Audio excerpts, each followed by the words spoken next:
Imagine you are a general. You have been handed command of an army that just suffered one of the worst defeats in your nation's history. But you are not afraid. You are an aristocrat, educated in the finest military academies of Europe, a veteran of brutal continental wars, and widely regarded by your peers and your enemies as the most brilliant tactical mind your empire has ever produced. You have crossed a vast ocean to put down a rebellion of farmers, disgruntled merchants and smugglers, fully expecting a swift and decisive victory. You have marched your highly trained forces across the southern colonies of this wild, untamed continent, smashing every army the enemy has dared to put in front of you. You have outmaneuvered their generals, broken their lines with devastating bayonet charges, and captured their cities. Your men are seasoned professionals, disciplined, hardened by years of campaigning, and deadly in open combat. You have pushed the colonial rebellion to the absolute brink of systemic collapse. You stand on a narrow peninsula in Virginia, waiting for the invincible Royal Navy to arrive and resupply you, entirely confident that the endgame is near and that history will permanently remember you as the man who crushed the uprising and saved the empire.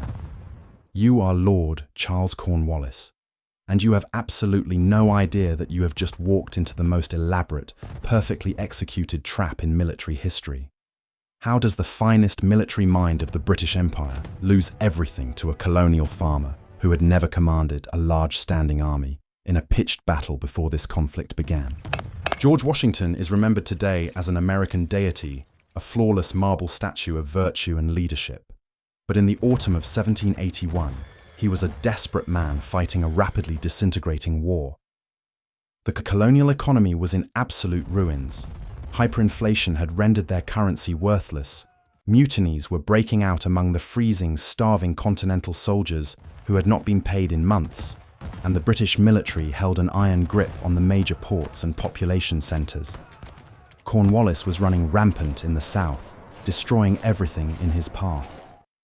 The American cause was bleeding to death, losing support both domestically and internationally. Yet, in a matter of just a few weeks, this desperate colonial commander would completely dismantle the British war machine, humiliating the empire's greatest general and shifting the course of global geopolitical history forever. This was not a victory born of overwhelming force, superior weaponry, or blind luck. It was an absolute masterpiece of deception, unprecedented operational mobility, and cold, calculating strategic patience. To understand how this catastrophic defeat happened, you must look deeply at the men commanding the opposing armies. Lord Charles Cornwallis was everything George Washington was not, representing the pinnacle of the traditional European military establishment. Born into the highest echelons of the wealthy British aristocracy, Cornwallis was destined for military greatness from birth. He was educated at Eton and Cambridge, then formally trained in the highly structured art of war at the prestigious military academy in Turin. He had seen brutal close-quarters combat in Europe during the 7 Years' War, learning the grim realities of infantry tactics, artillery placement, and heavy cavalry charges from the undisputed masters of the era. When he arrived in America, he brought with him an aggressive, relentless, and highly kinetic style of command. He did not just want to hold territory or occupy cities.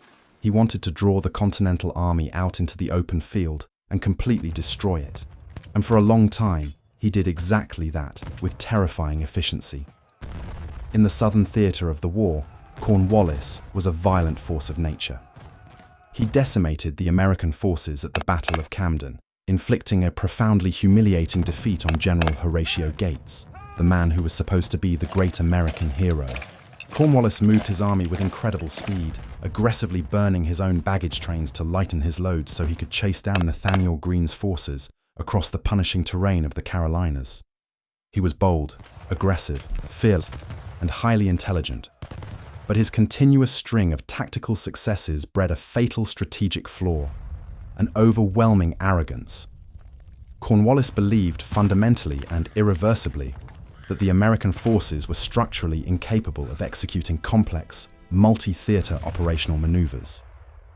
He viewed them as a chaotic insurgent nuisance, capable of fighting from behind trees in the woods and harassing vulnerable supply lines, but wholly unequipped to orchestrate a massive, synchronized military campaign on a continental scale. He thought they were simple, predictable, and ultimately doomed. George Washington, on the other hand, was a man forged in the bitter, unforgiving reality of his own severe limitations. He had no formal military education, no academy training, and no experience commanding massive formations of regular infantry in traditional European line battles. His early military career during the French and Indian War was marked by catastrophic mistakes, bloody ambushes in the wilderness, and a profoundly humiliating surrender at Fort Necessity. But Washington possessed something Cornwallis fundamentally lacked, which was a profound, almost supernatural capacity to learn from his own failures and adapt to the reality of the situation. Over 6 grueling years of leading the Continental Army through defeat after defeat, Washington had learned that survival was his primary and only necessary objective. He realized he did not need to win every battle against the superior British forces. He just needed to keep his ragtag army alive long enough to exhaust the political will of the British Parliament. This brutal reality forced him to become a master of asymmetric warfare, strategic evasion, and above all else, intelligence gathering. Washington secretly ran one of the most sophisticated and effective espionage networks in the entire world, operating deep within British-occupied territory. He understood the immense power of misinformation, psychological operations, and targeted deception. He knew that the mind of the enemy commander was the most vulnerable battlefield of the entire war. By 1781, Washington had evolved from a reckless frontier militia colonel into a deeply calculating, cold-blooded strategic thinker who understood that to beat the British, he could not meet them on their own terms in a fair fight. He had to manipulate their deeply held assumptions, permanently blind their commanders to his true intentions, and strike only when he had engineered a situation where he held an overwhelming, mathematically insurmountable advantage. The trap that would ultimately consume Cornwallis and his entire army began hundreds of miles away in New York, and it started with an elaborate, carefully constructed lie. The British Supreme Commander in America, General Sir Henry Clinton, was headquartered in New York City, holding the vital port with a massive, heavily fortified garrison. Washington's army was positioned outside the city in the Hudson Valley, recently joined by a highly disciplined, professionally equipped French expeditionary force, commanded by the Comte de Rochambeau.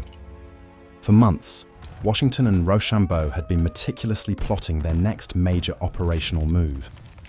Washington initially wanted to launch a massive, combined amphibious and land assault on New York City to crush Clinton, liberate the port, and end the war in one massive, glorious stroke. But Rochambeau, a seasoned veteran European commander who understood the grim mathematics of siege warfare, saw the absolute logistical nightmare of attacking the heavily fortified island of Manhattan. Instead, Rochambeau looked south toward Virginia.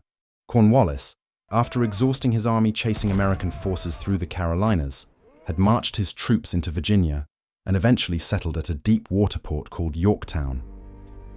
Cornwallis was establishing a naval base, waiting for the Royal Navy to resupply his ragged men or evacuate his forces back to New York for the winter. Rochambeau aggressively argued to Washington that if they could somehow trap Cornwallis at Yorktown, it would be a devastating, irrecoverable blow to the British military effort. But successfully executing this plan required 3 nearly impossible things to happen simultaneously without the British finding out. First, a massive French fleet had to sail up from the Caribbean at exactly the right moment and seal off the entrance to the Chesapeake Bay, preventing the British Navy from resupplying or rescuing Cornwallis. Second, the combined Allied army of Americans and French regulars had to march 400 miles south from New York to Virginia, without the British military intelligence network noticing they were gone. And third, Sir Henry Clinton had to be totally convinced that the real attack was still going to happen in New York, so he would remain frozen in place and refuse to send any reinforcements to save his subordinate in Virginia.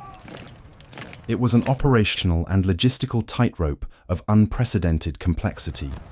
If any one of these 3 distinct elements failed, the entire American army would be caught in the open, structurally exposed and utterly destroyed by the British military machine. Washington agreed to take the massive gamble and immediately launched one of the greatest, most intricate campaigns of military deception in recorded history. He needed Clinton to believe New York was the primary and only target of the Allied forces. Washington ordered his engineers to construct massive, highly visible brick bread ovens near the British lines, structures that were specifically designed to be seen by British spies, strongly suggesting a long, drawn-out siege of the city was imminent and that the army was preparing to feed itself in that location for months. He ordered forward outposts to be heavily fortified and the surrounding roads to be aggressively patrolled, mimicking the exact preparations an army would make before a massive frontal assault.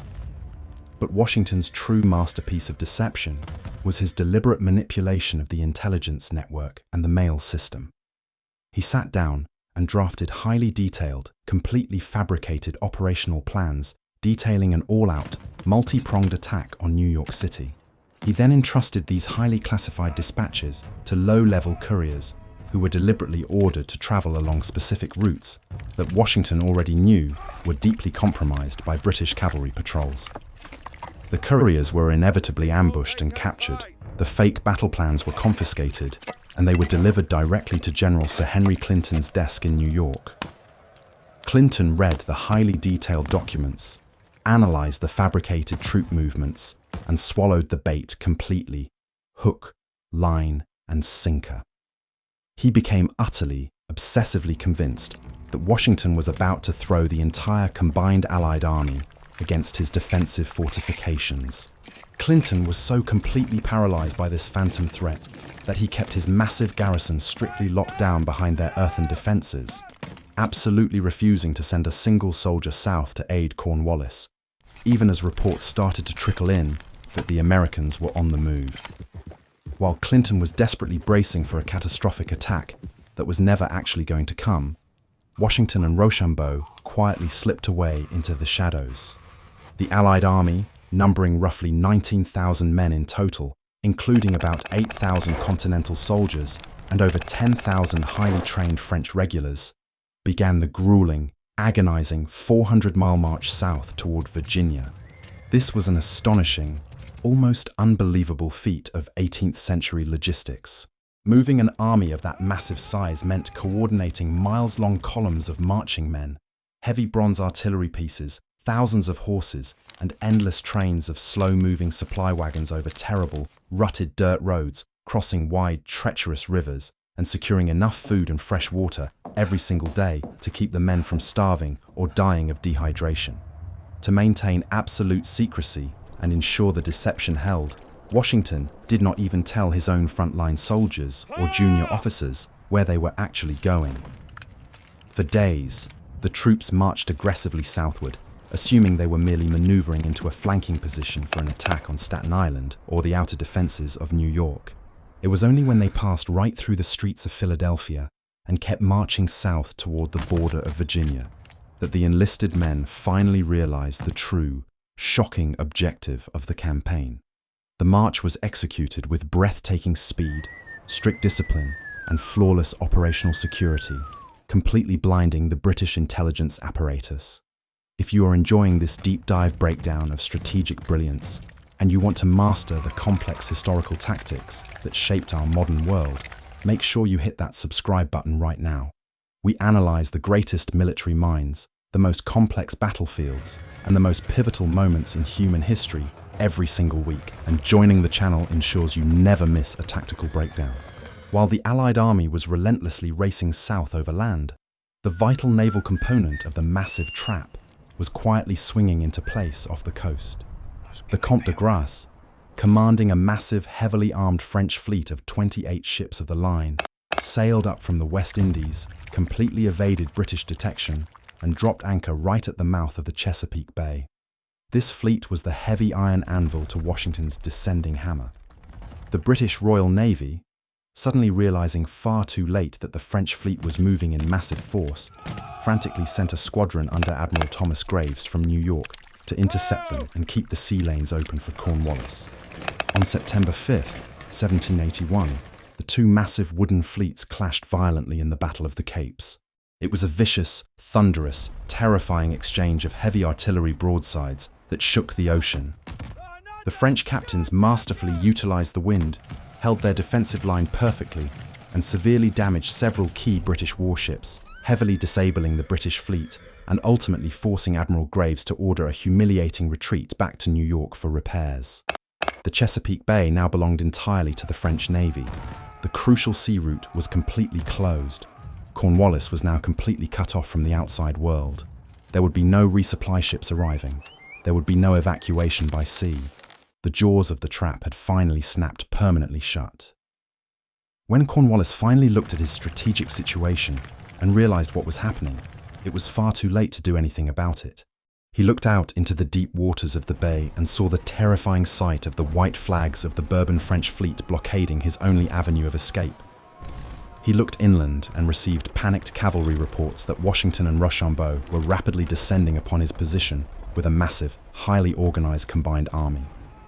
Cornwallis had roughly 8,000 men trapped on the small, geographically confined Yorktown Peninsula. He was severely outnumbered more than 2-to-1 by a highly disciplined, heavily armed Allied force that brought with them an overwhelming amount of heavy siege artillery. For the very first time in the entire long, bloody war, the brilliant, aggressive British tactician was completely out of moves. He was boxed in by the water and the enemy. He ordered his men to abandon their outer, more vulnerable defensive lines and pull back into a tight, densely packed perimeter directly around the small town of Yorktown, desperately hoping to hold out behind earthworks just long enough for Clinton to finally realize the deception and send a massive relief force down from New York to break the siege. It was a desperate, mathematically doomed strategy, but it was the only option he had left.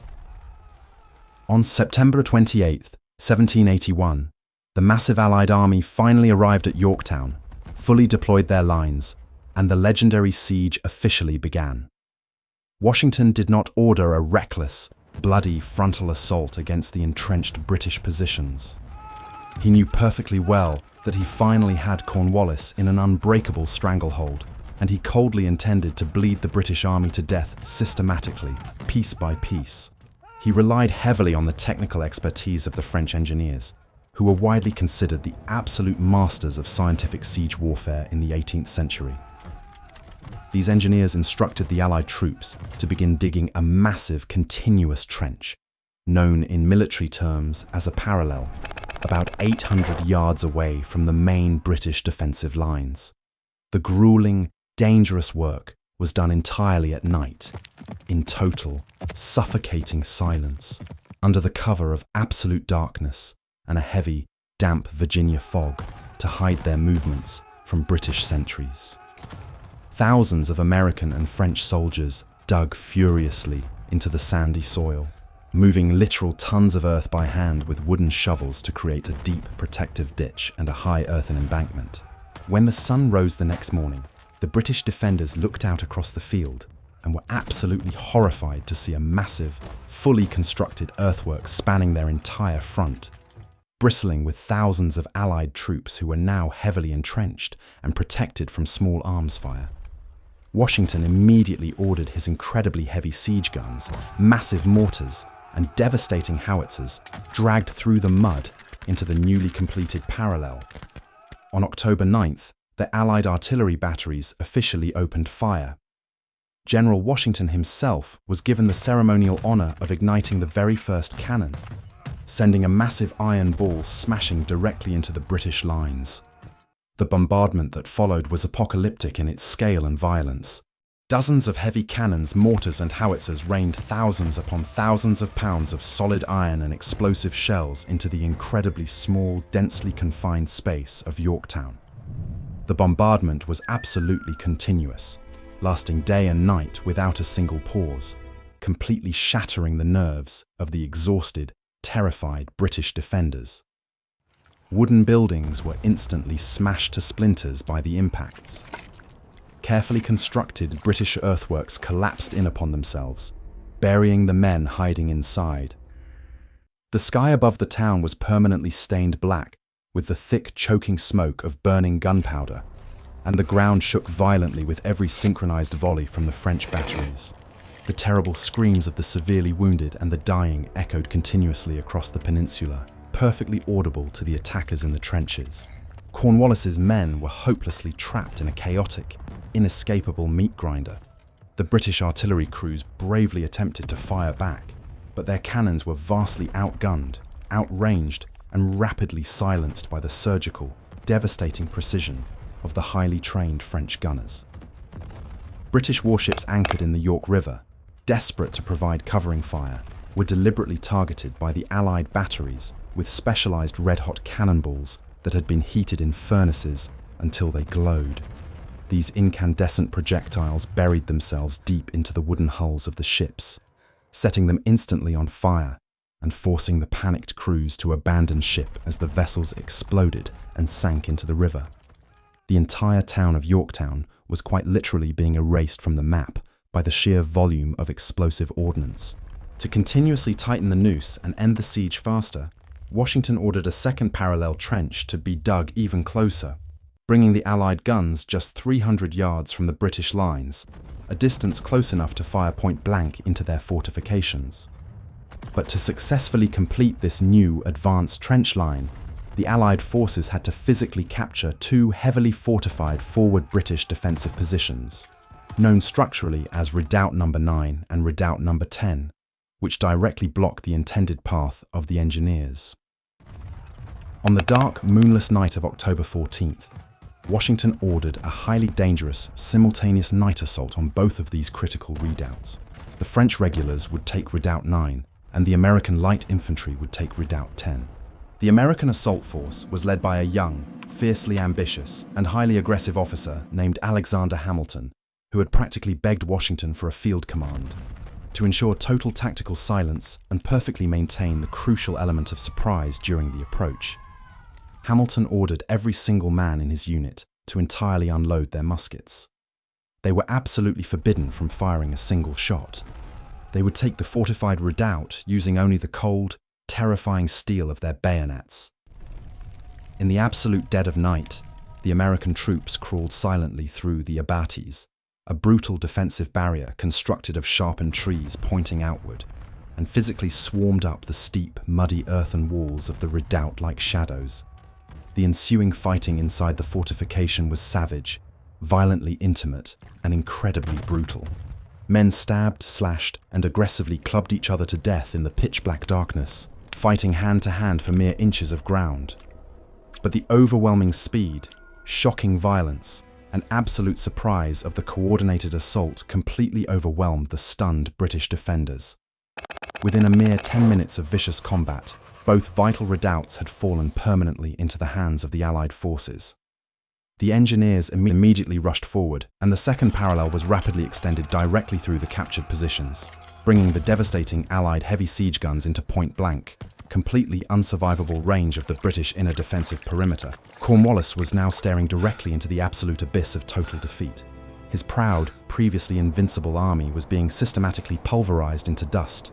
His men were thoroughly exhausted, freezing, slowly starving to death as supplies ran out, and terrifyingly contracting smallpox in the cramped, unsanitary conditions of the besieged town. Realizing the end was near, Cornwallis attempted one final, incredibly desperate nighttime breakout maneuver, trying to secretly row a portion of his most elite men across the dark, turbulent waters of the York River to Gloucester Point, hoping to break through the thin Allied lines on the other side and march north toward New York. But right in the middle of the complex operation, a sudden, violently aggressive squall blew in from the ocean, violently scattering the fragile wooden boats, drowning several men, and physically forcing him to abandon the entire escape attempt. There was absolutely no hope left. The brilliant, aggressive tactician, the man who had mercilessly terrorized the southern colonies and destroyed every army in his path, was finally broken. On the quiet, smoke-filled morning of October 17th, rising above the deafening rhythmic roar of the relentless Allied artillery, a single young British drummer boy bravely climbed onto the shattered parapet of the British lines and began to loudly beat the specific rhythm for a parley. A British officer emerged slowly through the smoke, frantically waving a white flag of truce. The massive Allied guns immediately fell silent. The devastating siege was finally over. The formal, highly ritualized surrender ceremony took place on October 19th, 1781. It was a scene of total, unprecedented humiliation for the mighty British Empire. The massive Allied army formed two perfectly straight, imposing lines, stretching for over a mile along the road leading out of Yorktown. The highly disciplined French regulars stood proudly on one side, gleaming in their pristine white uniforms with their banners flying high, and the victorious Americans stood on the other side, wearing ragged, mud-stained clothes, but standing incredibly tall with the undeniable pride of conquerors. General Washington sat perfectly still on his large horse at the very end of the line, silently waiting for his vanquished rival to finally appear and formally submit. But Lord Charles Cornwallis simply could not bring himself to face the colonial farmer who had completely outsmarted and destroyed him.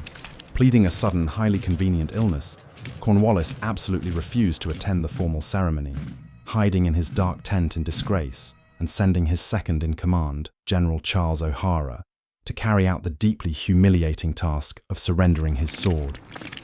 O'Hara rode out and deliberately attempted to surrender the sword directly to the French Supreme Commander, Rochambeau. A calculated, petty insult meant to aggressively slight the Americans and imply that they were not a real army. But Rochambeau coldly shook his head, refused to touch the weapon, and pointed silently across the dirt road directly to George Washington. When O'Hara finally approached and offered the sword to Washington, the American commander coldly refused to accept it from a mere subordinate officer, firmly directing O'Hara to hand it to his own American second-in-command, General Benjamin Lincoln. It was an absolute masterclass in psychological dominance and political theater. The mighty, previously undefeated British army marched out of the ruins of Yorktown, threw down their highly polished weapons in a massive, chaotic pile of steel and wood, and openly wept in the streets. The human cost of this absolute masterpiece of operational art was staggeringly lopsided in favor of the Allies. The combined Allied forces suffered merely 88 dead and 301 wounded during the entire protracted siege operation. The British, trapped in the brutal bombardment, suffered heavily, with between 142 and 309 men dead. But the true, absolute devastation of the campaign was in the capture numbers. Washington had perfectly trapped and taken over 7,400 highly trained British and Hessian regular soldiers as permanent prisoners of war. He had effectively, systematically swallowed an entire British field army whole in a single devastating stroke. The total destruction of Cornwallis's army at Yorktown was the absolute, undeniable death blow to British political and military ambitions in North America. When the shocking news of the surrender finally reached London weeks later, the British Prime Minister, Lord North, reportedly paced the room in a state of absolute shock, wildly throwing his arms in the air and screaming out loud that it was all over. And his grim assessment was completely right. The political will of the British public to continue funding and fighting the brutal war instantly evaporated. The British people and the Parliament realized a cold, hard truth. If they could not defeat the American colonial forces when they had their absolute best general and a massive, highly trained army operating in the field, they would never, ever defeat them. The brilliant trap perfectly executed at Yorktown directly forced the stubbornly proud British government to the negotiating table, permanently culminating in the signing of the Treaty of Paris and the formal global recognition of the United States of America as an independent, fully sovereign nation. Washington had not just won a single tactical battle in Virginia. He had won the entire grueling, continent-spanning war with a single perfectly executed strategic maneuver. To find an accurate historical parallel to the sheer, overwhelming scale of the entrapment and total destruction achieved at Yorktown, you have to look far back into military antiquity, specifically to the bloody fields of Gaul in 52 BC. The brilliant Roman commander Julius Caesar found himself facing a massive, highly organized rebellion led by the fierce Gallic leader Vercingetorix. Caesar aggressively chased the Gallic leader and his entire army into the heavily fortified, geographically isolated hilltop town of Alesia. Rather than launching a bloody, highly costly frontal assault against the high stone walls, Caesar ruthlessly ordered his elite legionaries to construct an enormous, incredibly complex wooden wall of circumvallation entirely around the town, perfectly trapping the enemy forces inside a ring of Roman steel. When a massive, violent Gallic relief army suddenly arrived to try and break the siege from the outside, Caesar simply ordered his men to build a second, equally massive wall facing outward, effectively trapping his own Roman army between the two massive hostile forces. He held the terrifying line against constant attacks, slowly starved out Vercingetorix, and finally captured him alive, successfully ending the brutal Gallic wars in a single, decisive stroke of engineering and operational brilliance. Washington's breathtaking maneuver at Yorktown was the exact 18th century equivalent of the Siege of Alesia. He masterfully used the local geography, advanced siege engineering, and the highly complex combined forces of land and sea elements to build an absolutely inescapable box around his enemy. Like Caesar before him, Washington realized that the absolute total destruction of a powerful enemy army is often best achieved not by fighting them in open combat, but by permanently taking away their ability to move and letting gravity do the rest. Lord Charles Cornwallis was a genuinely brilliant tactician, an incredibly brave soldier, and a truly formidable enemy on the battlefield. But he ultimately lost everything because he fundamentally failed to understand the complex nature of the asymmetric war he was fighting, and he vastly, fatally underestimated the operational intellect and strategic patience of his colonial opponent. George Washington undeniably proved to the world that raw intelligence, aggressive adaptability, and the masterful, calculated use of deception can entirely overcome centuries of deeply entrenched aristocratic military tradition. If you want to dive even deeper into the brilliant minds of history's greatest commanders and see exactly how they carefully orchestrated their greatest masterstrokes, drop a comment below telling us which famous general or battle we should analyze next, and make sure you subscribe to the channel right now so you never miss an episode of our breakdowns.